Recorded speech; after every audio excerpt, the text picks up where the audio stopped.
नमस्कार दोस्तों, रंगमंच कहानियों का में आपका स्वागत है। तो लीजिए आपके सामने प्रस्तुत है मुंशी प्रेमचंद्र साहित्य गोदान पिछले भाग से आगे का भाग 10। हीरा का कहीं पता न चला और दिन गुजरते जाते थे। होरी से जहां तक दौड़ धूप हो सकी की, फिर हार कर बैठ रहा। खेती बाड़ी की भी फिक्र करनी थी। अकेला आदमी क्या क्या करता, और जब अपनी खेती से ज्यादा फिक्र थी पुनिया की खेती की। पुनिया अकेली होकर और भी प्रचंड हो गई थी। होरी को अब उसकी खुशामद करते बीतती थी। हीरा था तो वह पुनिया को दबाए रहता था। उसके चले जाने से अब पुनिया पर कोई अंकुश न रह गया था। होरी की पट्टीदारी हीरा से थी। पुनिया अबला थी, उससे क्या वह तनातनी करता, और पुनिया उसके स्वभाव से परिचित थी और उसकी सज्जनता का उसे खूब दंड देती थी। खैरियत यही हुई कि कारकुन साहब ने पुनिया से बकाया लगान वसूल करने की कोई सख्ती न की, केवल थोड़ी सी पूजा लेकर राजी हो गए। नहीं, होरी अपनी बकाया के साथ उसकी बकाया चुकाने के लिए भी कर्ज लेने को तैयार था। सावन में धान की रोपाई की ऐसी धूम रही कि मजूर न मिले और होरी अपने खेतों में धान न रोप सका। लेकिन पुनिया के खेतों में कैसे न रोपाई होती। होरी ने पहर रात तक काम करके उसके धान रोपे। अब होरी ही तो उसका रक्षक है। अगर पुनिया को कोई कष्ट हुआ तो दुनिया उसी को हंसेगी। नतीजा यह हुआ कि होरी की खरीफ की फसल में बहुत थोड़ा अनाज मिला और पुनिया के बखार में धान रखने की जगह न रही। हीरा और धनिया में इस दिन से बराबर मनमुटाव चला आता था। गोबर भी होरी की बोलचाल बंद थी। माँ बेटे ने मिलकर जैसे उसका बहिष्कार कर दिया था। अपने घर में परदेसी बना हुआ था। दो नावों पर सवार होने वाले की जो दुर्गति होती है वही उसकी हो रही थी। गांव में भी अब उसका उतना आदर न था। धनिया ने अपने साहस से स्त्रियों का ही नहीं पुरुषों का नेतृत्व भी प्राप्त कर लिया था।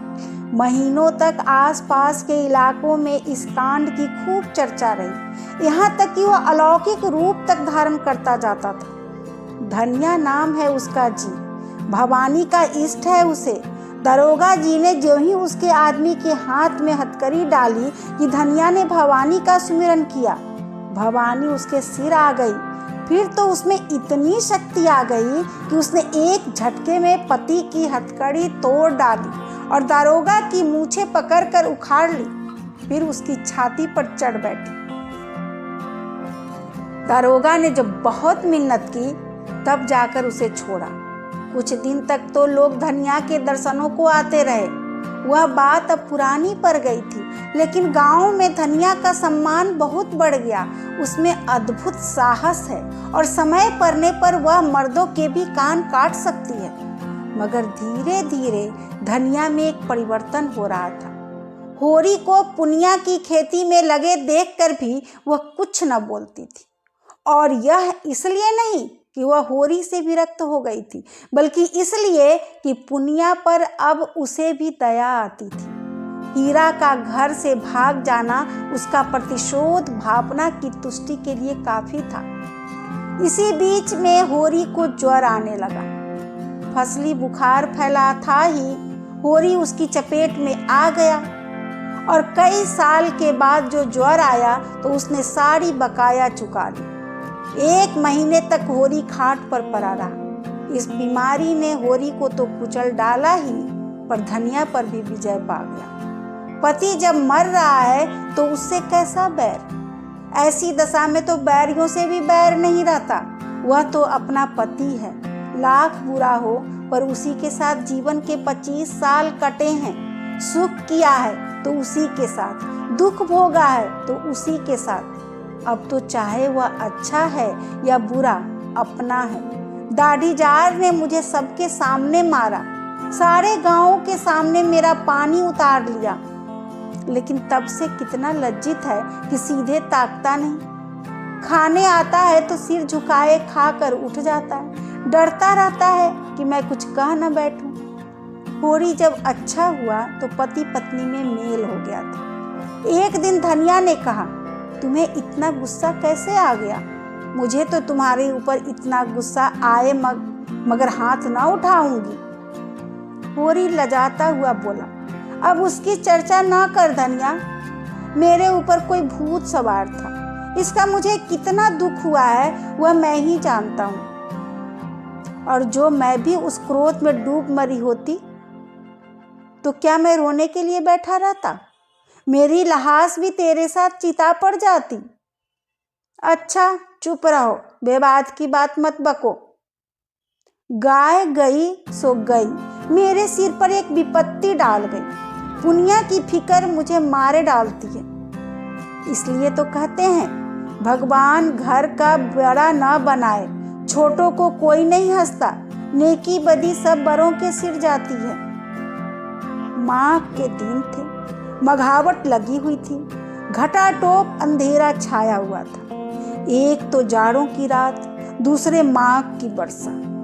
मौत का सा सन्नाटा छाया हुआ था, अंधेरा तक न सूझता था। होरी भोजन करके पुनिया के मटर के खेत की मेड़ पर अपनी मड़ैया में लेटा हुआ था। चाहता था शीत को भूल जाए और सो रहे, लेकिन तार तार कंबल और फटी हुई मिर्जई और शीत के झोंकों से गीली पुआल, इतने शत्रुओं के सम्मुख आने का नींद में साहस न था। आज तमाकू भी न मिला कि उसी से मन बहला लेता। उपला सुलगा लाया था, पर शीत में वह भी बुझ गया। बेबाए फटे पैरों को पेट में डालकर और हाथों को जांघों के बीच में दबाकर और कंबल में मुंह छिपाकर अपनी ही गर्म सांसों से अपने को गर्म करने की चेष्टा कर रहा था।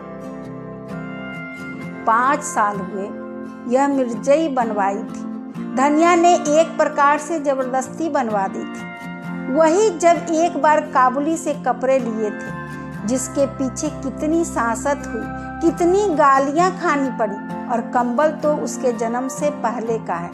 बचपन में अपने बाप के साथ वह इसी में सोता था। जवानी में गोबर को लेकर इसी कंबल में उसके जारे कटे थे, और बुढ़ापे में आज वही बूढ़ा कंबल उसका साथी है। पर अब वह भोजन को चबाने वाला दांत नहीं, दुखने वाला है।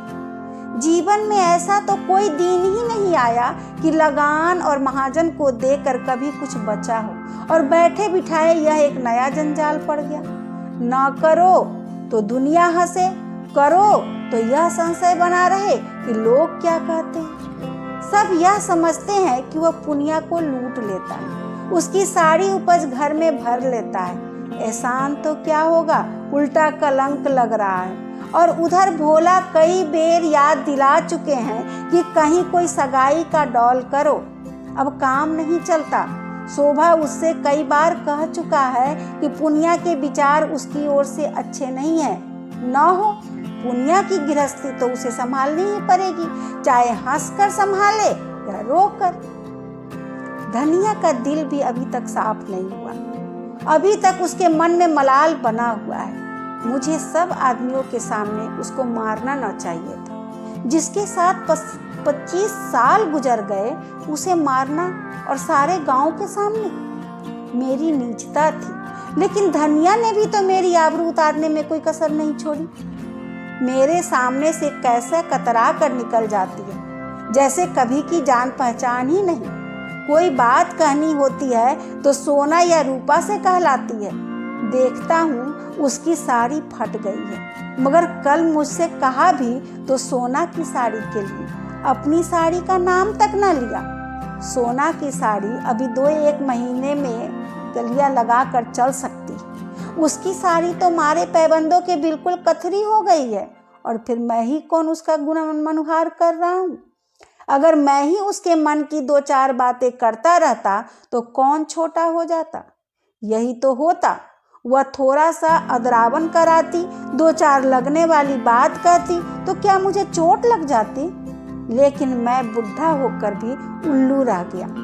वह तो कहो इस बीमारी ने आकर उसे नरम कर दिया, नहीं तो न जाने कब तक मुंह फुलाए रहती। और आज उन दोनों में जो बातें हुई थी वह मानो भूखे को भोजन थी। वह दिल से बोली थी और होरी गदगद हो गया था। उसके जी में आया उसके पैरों पर सिर रख दे और कहे, मैंने तुझे मारा है तो ले, मैं सिर झुकाए लेता हूँ। जितना चाहे मार ले, जितनी गालियाँ देना चाहे दे ले। सहसा उसे मड़ैया के सामने चूड़ियों की झनकार सुनाई दी। उसने कान लगा कर सुना, हाँ कोई है, पटवारी की लड़की होगी, चाहे पंडित की घरवाली हो, मटर उखाड़ने आई होगी। न जाने क्यों इन लोगों की नीयत इतनी खोटी है। सारे गांव से अच्छा पहनते हैं, सारे गांव से अच्छा खाते हैं, घर में हजारों रुपए गड़े हैं, लेन देन करते हैं, डेवढ़ी सबाई चलाते हैं, घूस लेते हैं, दस्तूरी लेते हैं, एक न एक मामला खड़ा करके हमा सुमा को पीसते ही रहते हैं। फिर भी नीयत का यह हाल। बाप जैसा होगा वैसी ही संतान भी होगी। और आप नहीं आते, औरतों को भेजते हैं। अभी उठकर हाथ पकड़ लूं तो क्या पानी रह जाए। नीच कहने को नीच है, जो ऊंचे हैं उनका मन तो और नीच है। औरत जात का हाथ पकड़ते भी तो नहीं बनता, आंखों देखकर मक्खी निगलनी पड़ती है। उखाड़ ले भाई, जितना तेरा जी चाहे, समझ ले मैं नहीं हूँ। बड़े आदमी लाज न रखे, छोटों को तो उनकी लाज रखनी ही पड़ती है। मगर नहीं, यह तो धनिया है, पुकार रही है। धनिया ने पुकारा, सो गए कि जागते हो? होरी झटपट उठा और मड़ैया के बाहर निकल आया। आज मालूम होता है देवी प्रसन्न हो गई, उसे वरदान देने आई है। इसके साथ ही इस बादल बूंदी और जारे पाले में इतनी रात गए उसका आना शंकाप्रद भी था। जरूर कोई न कोई बात हुई है। बोला, ठंडी के मारे नींद भी आती है, तू इस जाड़े पाले में कैसे आई? कुशल तो है? हाँ, सब कुशल है। गोबर को भेजकर मुझे क्यों नहीं बुलवा लिया? धनिया ने कोई उत्तर न दिया। मड़ैया में आकर पुआल पर बैठती हुई बोली, गोबर ने तो मुंह में कालिख लगा दी, उसकी करनी का क्या पूछते हो? जिस बात को डरती थी वह होकर रही। क्या हुआ? क्या? किसी से मार पीट कर बैठा? अब मैं जानूं क्या कर बैठा? चल कर पूछो उसी राट से। किस राट से? क्या कहती है तू? बौरा तो नहीं गई? हाँ, बौरा क्यों ना जाऊंगी? बात ही ऐसी हुई कि छाती दुगुनी हो जाए। होरी के मन में प्रकाश की एक लंबी रेखा ने प्रवेश किया। साफ साफ क्यों नहीं कहती? किस राड को कह रही है? उसी झुनिया को। और किसको? तो झुनिया क्या यहाँ आई है? और कहाँ जाती? पूछता कौन? गोबर क्या घर में नहीं है? गोबर का कहीं पता नहीं, जाने कहाँ भाग गया। इसे 5 महीने का पेट है। होरी सब कुछ समझ गया। गोबर को बार बार अहिराने जाते देखकर वह खटका था जरूर, मगर उसे ऐसा खिलाड़ी न समझता था। जुबकों में कुछ रसिकता होती ही है, इसमें कोई नई बात नहीं। मगर जिस रुई के गोले को उसने नीले आकाश में हवा के झोंके से उड़ते देखकर केवल मुस्कुरा दिया था, वह सारे आकाश में छाकर उसके मार्ग को इतना अंधकारमय बना देगा, यह तो कोई देवता भी जान न सकता था। गोबर ऐसा लंपट, वह सवर गंवार जिसे वह अभी बच्चा समझता था, लेकिन उसे भोज की चिंता न थी, पंचायत का भय न था। झुनिया घर में कैसे रहेगी, इसकी चिंता भी उसे न थी। उसे चिंता थी गोबर की। लड़का लज्जाशील अनाड़ी है, आत्माभिमानी है, कहीं कोई नादानी न कर बैठे। घबरा कर बोला, झुनिया ने कुछ कहा नहीं? गोबर कहाँ गया? उससे कहकर ही गया होगा। धनिया झुंझला कर बोली, तुम्हारी अकल तो घास खा गई है। उसकी चहेती तो यहाँ बैठी है, भाग कर जाएगा कहाँ? यहीं कहीं छिपा बैठा होगा। दूध थोड़े ही पीता है कि खो जाएगा। मुझे तो इस कलमुही झुनिया की चिंता है कि इसे क्या करूं। अपने घर में मैं क्षण भर भी न रहने दूंगी। जिस दिन गाय लाने गया है उसी दिन से दोनों में तकझक होने लगी। पेट न रहता तो अभी बात न खुलती, मगर जब पेट रह गया तो झुनिया लगी घबराने। कहने लगी कहीं भाग चलो। गोबर टालता रहा। एक औरत को साथ लेके कहाँ जाए, कुछ न सूझा। आखिर जब आज वह सिर हो गई कि मुझे यहाँ से ले चलो नहीं तो मैं प्राण दे दूंगी, तो बोला तू चल कर मेरे घर में रह, कोई कुछ ना बोलेगा, अम्मा को मना लूंगा। यह गधी उसके साथ चल पड़ी। कुछ दूर तो आगे आगे आता रहा, फिर न जाने किधर सरक गया। यह खड़ी खड़ी उसे पुकारती रही। जब रात भीग गई और वह न लौटा, भागी यहाँ चली आई। मैंने तो कह दिया कि जैसे किया है वैसा फल भोग। चुड़ैल ने लेके मेरे लड़के को चौपट कर दिया। तब से बैठी रो रही है, उठती ही नहीं। कहती है अपने घर कौन मुंह लेकर जाऊं। भगवान ऐसी संतान से तो बांझ ही रखे तो अच्छा। सवेरा होते होते सारे गांव में काऊ काऊ मच जाएगी। ऐसा जी होता है माहुर खा लूं। मैं तुमसे कह देती हूँ, मैं अपने घर में न रखूंगी। गोबर को रखना हो अपने सिर पर रखे। मेरे घर में ऐसी छतीसियों के लिए जगह नहीं है। अगर तुम बीच में बोले तो फिर या तो तुम ही रहोगे या मैं ही रहूंगी। होरी बोला तू उससे बना नहीं, उसे घर में आने ही न देना चाहिए था। सब कुछ कह के हार गई, टलती ही नहीं, धरना दिए बैठी है। अच्छा चल देखूं कैसे नहीं उठती, घसीट कर बाहर निकाल दूंगा। दाढ़ी जार भोला सब कुछ देख रहा था पर चुप्पी साधे बैठा रहा। बाप भी ऐसे बेहाया होते हैं। वह क्या जानता था इनके बीच में क्या खिचड़ी पक रही है। जानता क्यों नहीं था। गोबर रात रात भर दिन दिन भर घेरे रहता था, तो क्या उसकी आंखें फूट गई थी। सोचना चाहिए था ना कि यहाँ क्यों दौड़ दौड़ आता है। चल मैं झुनिया से पूछता हूँ ना। दोनों मड़ैये से निकलकर गांव की ओर चले। होरी ने कहा 5 घड़ी रात के ऊपर गई होगी। धनिया बोली हाँ और क्या, मगर कैसा सोता पड़ गया है। कोई चोर आए तो सारे गांव को मूस ले जाए। चोर ऐसे गांव में नहीं आते, धनियों के घर जाते हैं। धनिया ने ठिठक कर होरी का हाथ पकड़ लिया और बोली देखो हल्ला न मचाना, नहीं सारा गांव जाग उठेगा और बात फैल जाएगी। होरी ने कठोर स्वर में कहा मैं यह कुछ नहीं जानता। हाथ पकड़कर घसीट लाऊंगा और गांव के बाहर कर दूंगा। बात तो एक दिन खुलनी ही है, फिर आज ही क्यों ना खुल जाए। वह मेरे घर आई क्यों जाए जहाँ गोबर है। उसके साथ कुकर्म किया तो क्या हमसे पूछ कर किया था। धनिया ने फिर उसका हाथ पकड़ा और धीरे से बोली तुम उसका हाथ पकड़ोगे तो वह चिल्लाएगी, तो चिल्लाया करे। मुदा इतनी रात गए, अंधेरे सन्नाटे रात में जाएगी कहाँ, यह तो सोचो। जाए जहाँ उसके सगे हो, हमारे घर में उसका क्या रखा है। हाँ लेकिन इतनी रात गए घर से निकालना उचित नहीं, पाँव भारी है, कहीं डर डरा जाए तो और आफत हो। ऐसी दशा में कुछ करते धरते भी तो नहीं बनता। हमें क्या करना है, मरे या जिए जहाँ चाहे जाए, क्यों अपने मुंह में कालिक लगाऊं। मैं तो गोबर को भी निकाल बाहर करूंगा। धनिया ने गंभीर चिंता से कहा कालिक जो लगनी थी वह तो अब लग चुकी, वह अब जीते जी नहीं छूट सकती। गोबर ने नौका डुबा दी।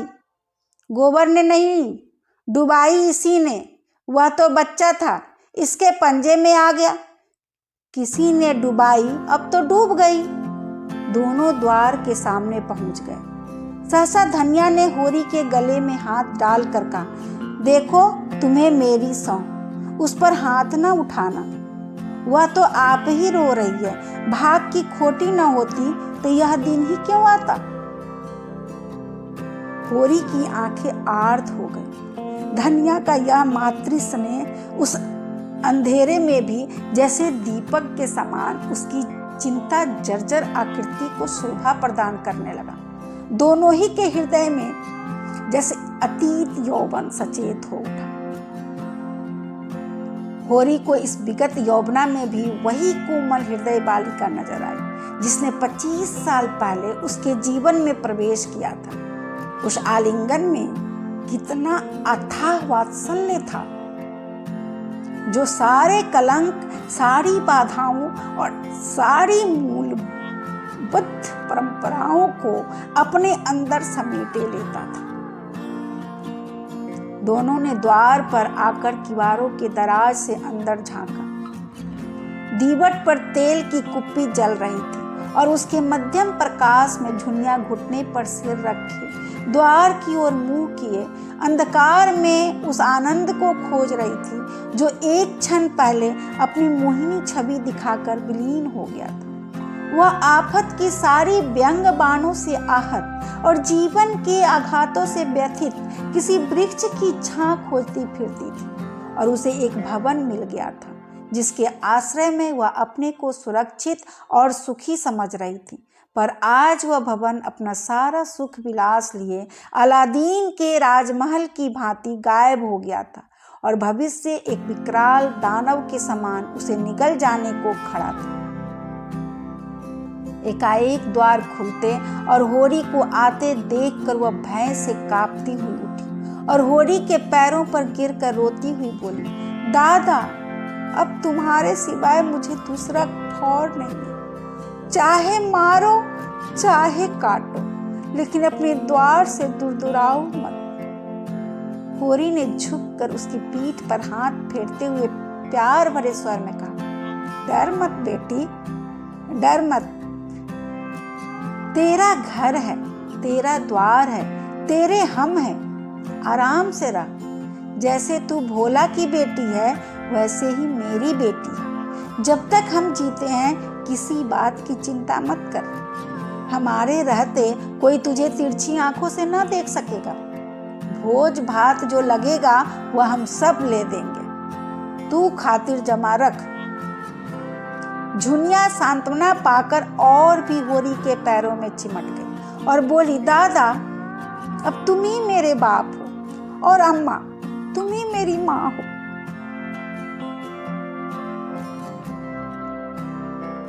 मैं अनाथ हूं, मुझे शरण दो। नहीं, मेरे काका और भाई मुझे कच्चा ही खा जाएंगे। धनिया अपनी करुणा के आवेश को अब रोक न सकी। बोली, तू चल घर में बैठ, मैं देख लूंगी काका और भैया को। संसार में उन्हीं का राज नहीं है।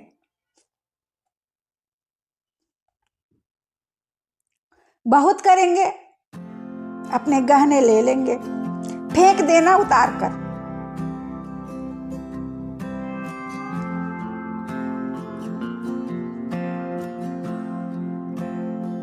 अभी जरा देर पहले धनिया ने क्रोध के आवेश में पुनिया को उल्टा और कलंकनी और कलमुही न जाने क्या क्या कह डाला था। झाड़ू मार कर घर से निकालने जा रही थी। अब जो झुनिया के स्नेह, क्षमा और आश्वासन से भरे यह वाक्य सुने तो होरी के पांव छोड़कर धनिया के पांव से लिपट गई।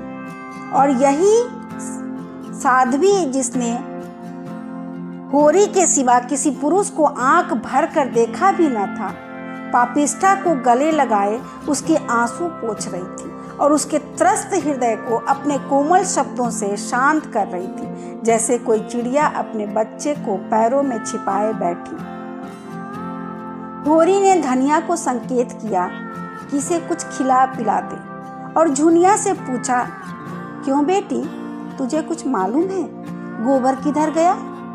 झुनिया ने सिसकते हुए कहा, मुझसे तो कुछ नहीं कहा, मेरे कारण तुम्हारे ऊपर। यह कहते कहते उसकी आवाज आंसुओं में डूब गई। होरी अपनी व्याकुलता न छिपा सका। जब तूने आज उसे देखा तो कुछ दुखी था। बातें तो हंस हंस कर रहे थे, मन का हाल भगवान जाने। तेरा मन क्या कहता है, गांव में ही है कि कहीं बाहर चला गया? मुझे तो शंका होती है कहीं बाहर चले गए हैं। यही मेरा मन भी कहता है। कैसी नादानी की, हम उसके दुश्मन थोड़े ही थे। जब भली या बुरी एक बात हो गई तो उसे निभानी पड़ती है।